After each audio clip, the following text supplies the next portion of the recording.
Welcome back to another episode of Cast Me Outside with Aaron Scholl. I'm Aaron Scholl. Today's date is January 7th, 2025, guys. The year of the cheeseburger. Let's get to it. I burned about 45 minutes talking to no one. And I'm fixing to burn another 29 minutes. I don't even know. How we doing? I'm actually feeling okay today. I think either the combination of not drinking and drinking enough water, and I went to the workout. I went to work out. I've worked out twice this year or within a week. Doesn't matter. My body feels the effects of the exercise. I can feel the tension. I did a kettlebell exercise yesterday. I got these. They're big to me. They're only 15 pounds. I know 15 pounds isn't a lot to a lot of people. To me, 15 pounds is like, right where that 15-minute exercise didn't seem unhealthy. It didn't seem like I was going to hurt myself with the 15-pound weight. And I'm not like crazy sore. I'm a little sore, but that's good. You want to be a little sore. 15 pounds, can get heavy. And it's getting heavier by the day. Every day you sit on your ass, 15 pounds feels heavier. 15 pounds. 15 pounds. That's not even the number of fingers and toes you have, but in pounds. 15 pounds shouldn't be heavy. But guess what? To you, it's getting heavier. Heaviness is subjective. 15 pounds stays the same. And guess what?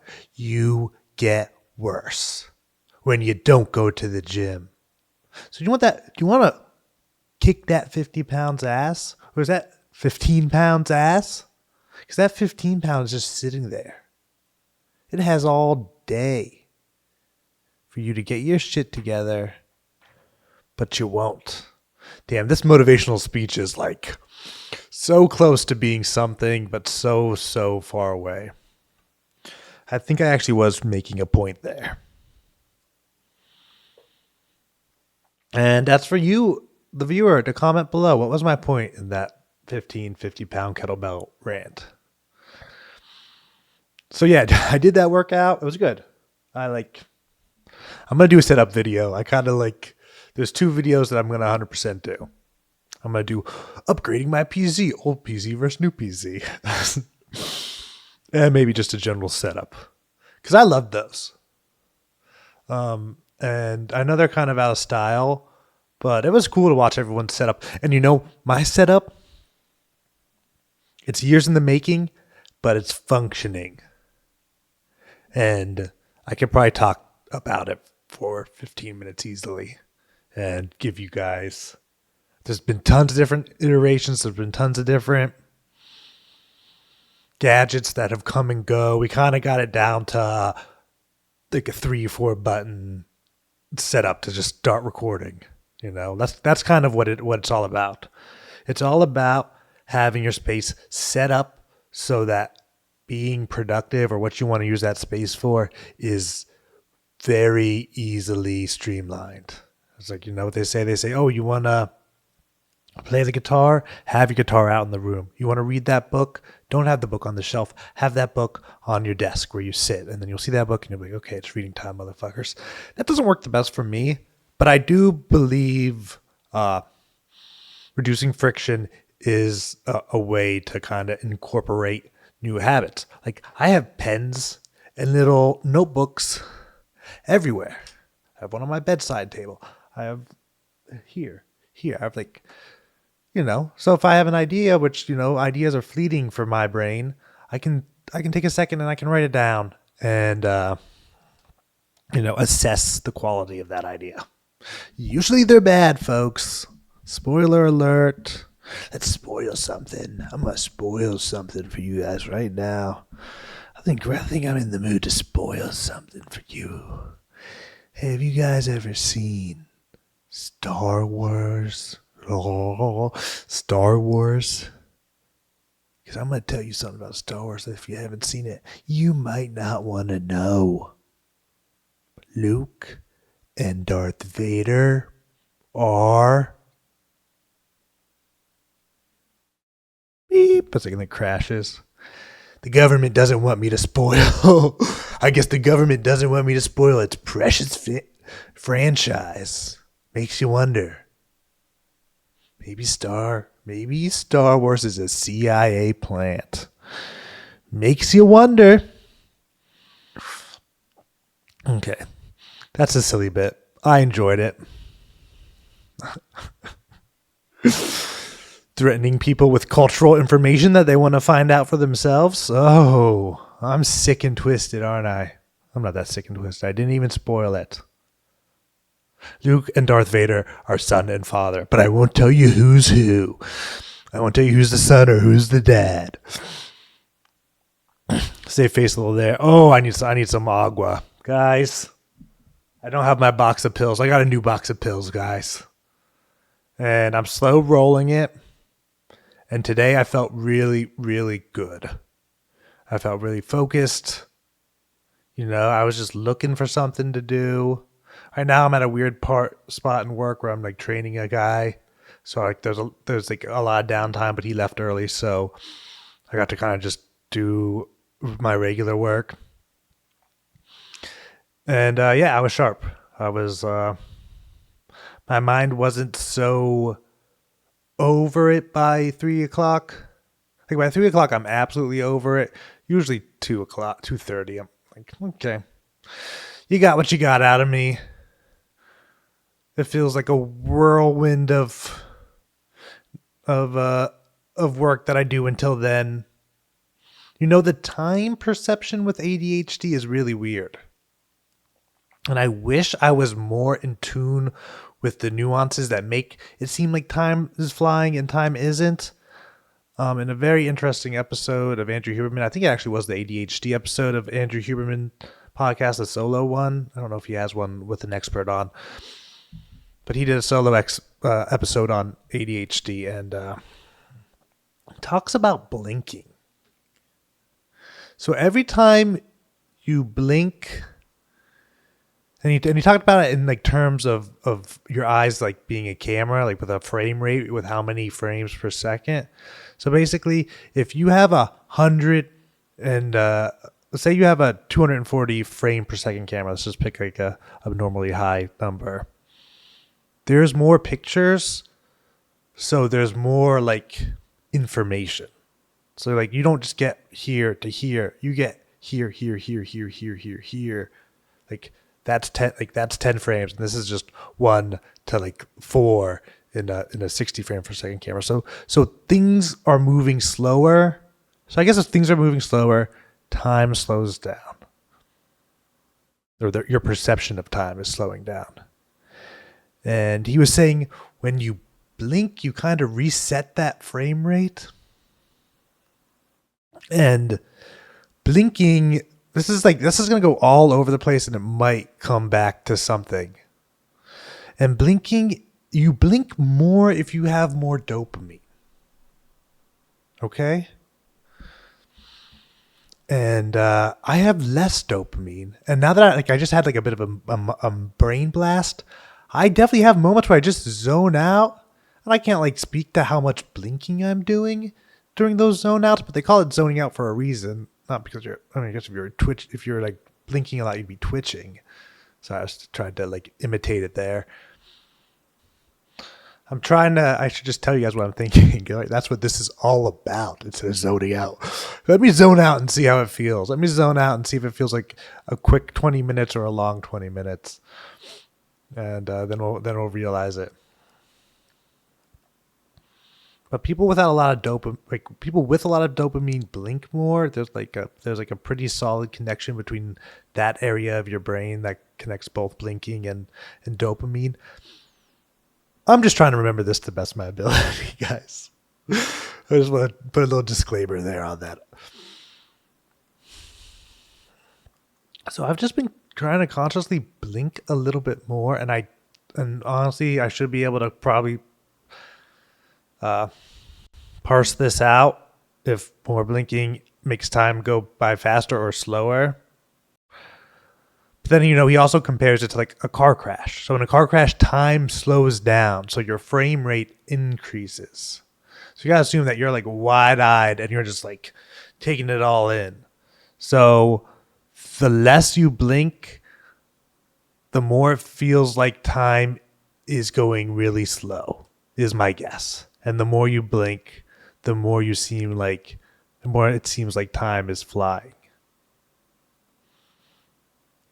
I would freaking, if there was like give someone $5 to ask Andrew Huberman that question, I would give him $5 to ask that question. If there was like a little donation I could do and get that question answered.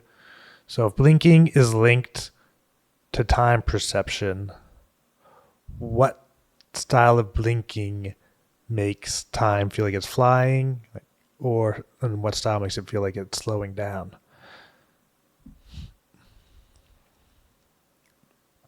I don't know. I just got on a whole time perception rant.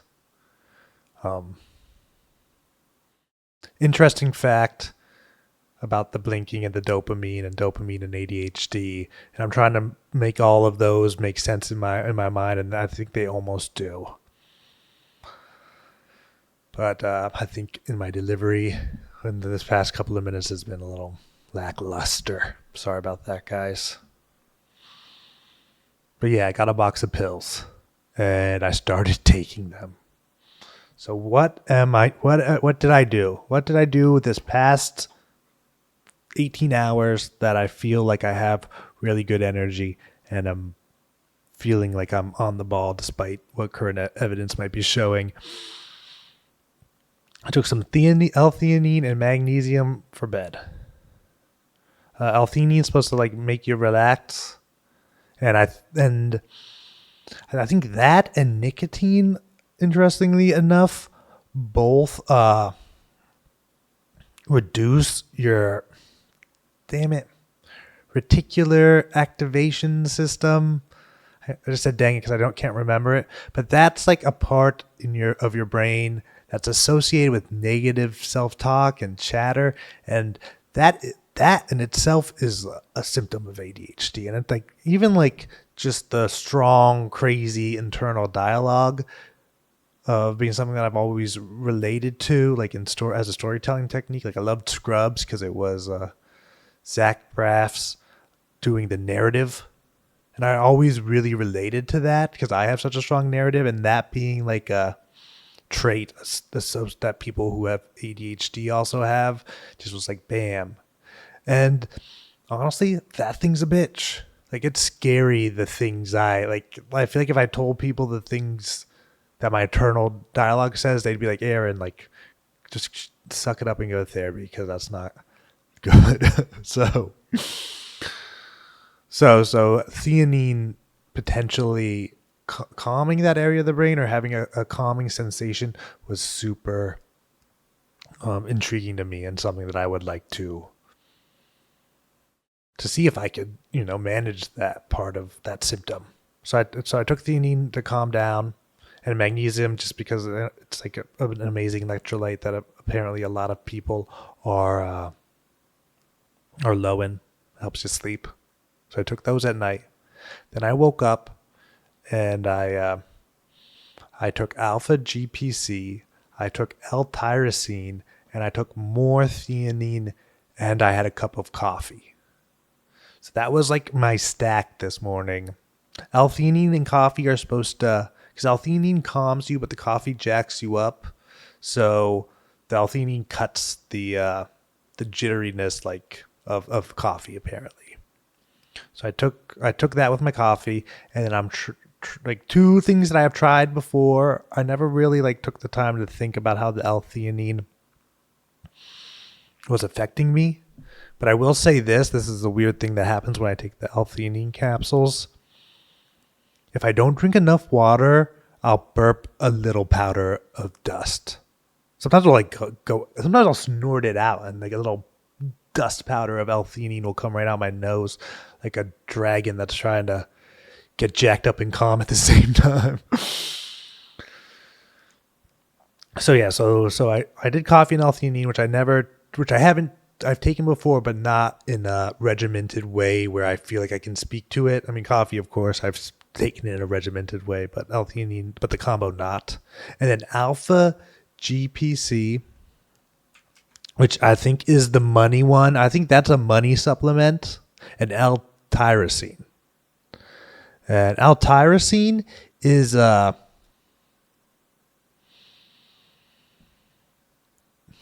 think serine.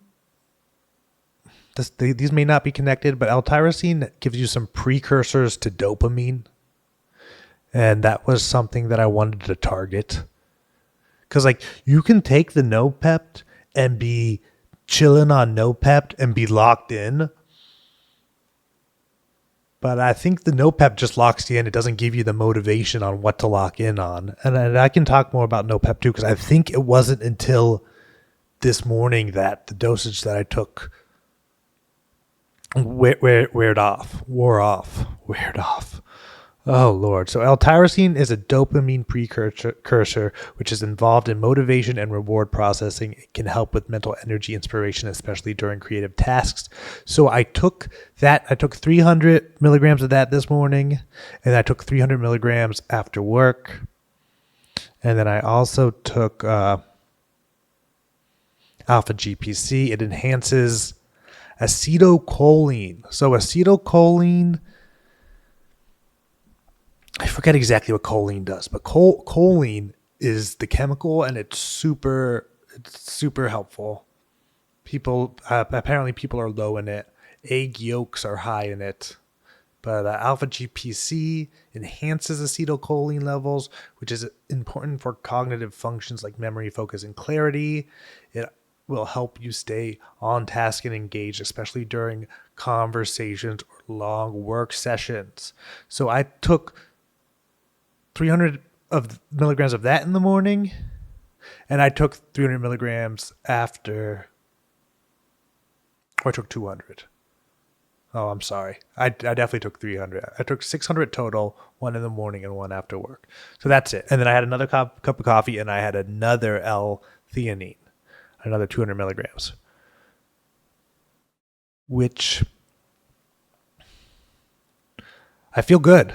I mean, there was a weird moment where we were all just sitting around at work, and I was looking at my phone, and I guess the manager comes over and talks about just like, an average work problem. Like, they couldn't find,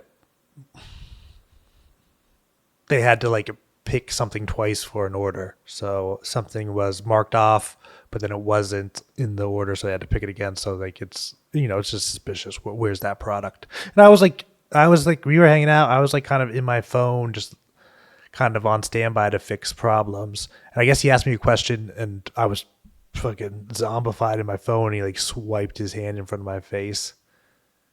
I was like, dude, I would never purposely ignore you. It's like, and I get that. Yeah, I was in the fucking zone. Like, you had to, but I don't know. Everyone was just snickering about it, which sucks to be snickered at. Like, you don't want to be like, have people ing and pointing fingers. I don't like that, so I should try to not do that. Dude, gossiping's fun, and so I don't blame with them. And I kind of stood there, and like, one of them was talking smack and walking in, and I kind of stood there and just watched him. But I wasn't paying attention. He had to swipe his hand in front of me. Like, I think what he did, like, I'm a little bit embarrassed for not paying attention, but that manager has like a weird, like, he pronounces like something about his tone of voice just dips under everything. And I feel like I can never hear what he's saying. So, me with my headphones in, not a chance in the world. Dude, you're going to have to let it flare if you want my attention. So, yeah, so I had like a weird, awkward social interaction. And here I am talking about it, but it's not a big deal. It doesn't. And I feel like maybe in the past, certain social interactions where I feel rejected or like people are talking about me behind my back, I think the, emotional dysregulation, the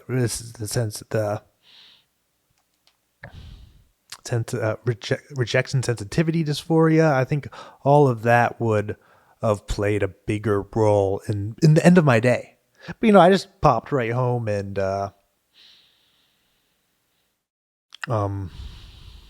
got right on task. Got to hang out, see my nephew, and do some cooking, and yeah, and then I popped another stack.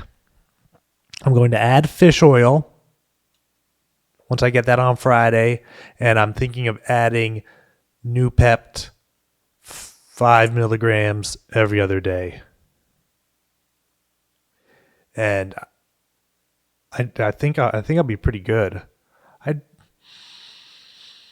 So it's cool. I watched some more episodes. I guess that's kind of an ADHD trait, is the hyperfixation. Is you get into something and it just becomes your jam. Like, I had that with a blackjack recently. So funny. It's like funny and it's sad. The funny thing is like, it's just crazy. It's like, oh, you think you're going to do this? Oh, you think you're going to do that? The sad thing is, yes, I do. It's like, well, that takes 10 years of work. Well, maybe not blackjack, but like other goals I've had. It's like, well, that takes 6 years of dedicated practice. Have you ever done that? It's like, So what do you think you're going to do this more specific thing when you haven't even done like the broader strategies that would get you there? So that's sad. But who knows? Maybe like it feels good to feel good. And I should just take feeling good as a win. So yeah, I'm grateful to feel good. I feel like this L-tyrosine alpha GPC is doing something. It's doing something good. So I'll just go over what I took today one more time just to kind of put a bow on it. I took 200 milligrams of L-theanine. I took, I think another, dang, I'm not going to do the dosages. I can't remember the dosage. I'm going to get hung up on it. But I didn't take a high dosage of anything. I didn't take more than one pill of anything, which doesn't mean anything. All right, sorry. L-theanine, L-tyrosine, alpha GPC, and a cup of coffee. And I did that before work, and I did that after work. And I'll probably take magnesium for bed. I don't know if I'm going to take L-theanine 3 times a day.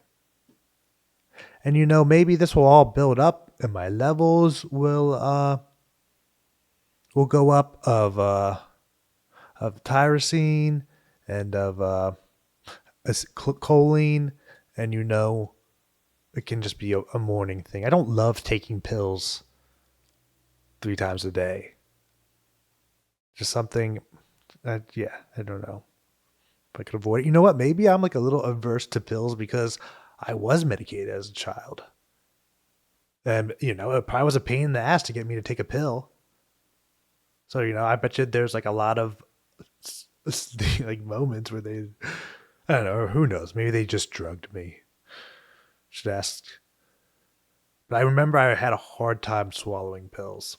So there definitely is probably like a bit of linked trauma, turmoil, negative memories, negative emotions. Is that just what trauma is? I'm sorry. I don't want to say just in trauma. You can't say just trauma. Because, yeah, dude, I mean, life fucks you up. And no matter what type of life you had, there's a good chance that even, your worst day is your worst day. So even if you had a relatively easy life, you'll still find a way to say that's fucked up and feel like it's a big dishonor. Here, I'll read you the L-theanine explanation. L-Theanine promotes relaxation and reduces anxiety without causing drowsiness. It can be helpful in the evening to wind down, especially if you're feeling mentally overstimulated after a busy day. So that doesn't really talk about the mechanisms, but that's kind of the why I took it at night. And yeah, so I think I'm gonna cook with that. I get the fish oil on Friday, and then I'll have my whole stack, and we'll see. The Noopept, I'm thinking that's like, I'm thinking every other day. I'm thinking like once a week, maybe, because I am 100% more focused, and it's so corny to say this, but I figured it out from just comparing my before and after of Fortnite, which is crazy, but that that comparison of like, I played Fortnite yesterday. This was kind of how well I did. This was kind of how well I was gelling with my teammates. Oh, I played Fortnite today after taking Noopept. Okay, boom. I'm hitting shots. We're getting to endgame. We're winning fights. We're jumping around. We're in sync. I'm pooling my weight. If not, yeah, I'm pulling my weight with players who are very good. So, which was something that I was just tripping over my feet with yesterday. So funny. That's so funny that's my evidence. How do you know these nootropics are making you better? I'm better at Fortnite. Guys, if you understood, one, how much Fortnite I've played, you would cry because it's a waste of a life. And if you understood how high the skill gap is in Fortnite, because it actually is pretty high. I wasn't playing builds. I was playing no builds, which is a little bit easier, I would say. But still, the skill level, ceiling in Fortnite is huge. People who are amazingly good are amazingly good. But yeah, I was kicking ass. And I could just, like I said in yesterday's episode, the allure of a second window wasn't really calling. Was not really calling. I didn't go to comedy yesterday, but I picked up groceries and I cooked some of them. So that's a huge win. I don't know if I've really gone into I guess it's a kind of a dopamine thing too. I fucking love fast food. I like it a lot. I remember, and I'll probably tell this story over and over again because it's so funny. I was so lucky to have a house, to grow up in a household and have parents who knew how to cook and like did not take the easy way. I mean, I'm sure like they kind of simplified down cooking, like to you got your vegetable, your starch, and your protein, and but yeah, they did it. They did that week in and week out, and we were not eating fast food as kids.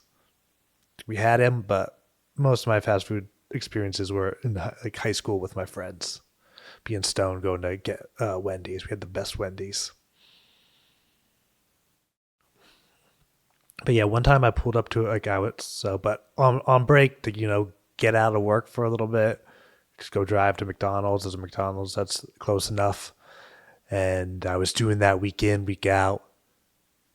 My clothes noticeably fit worse, and like maybe like being out of shape makes you feel bad, but being out of shape in clothes that don't fit, that's like a double negative. So you're feeling extra bad.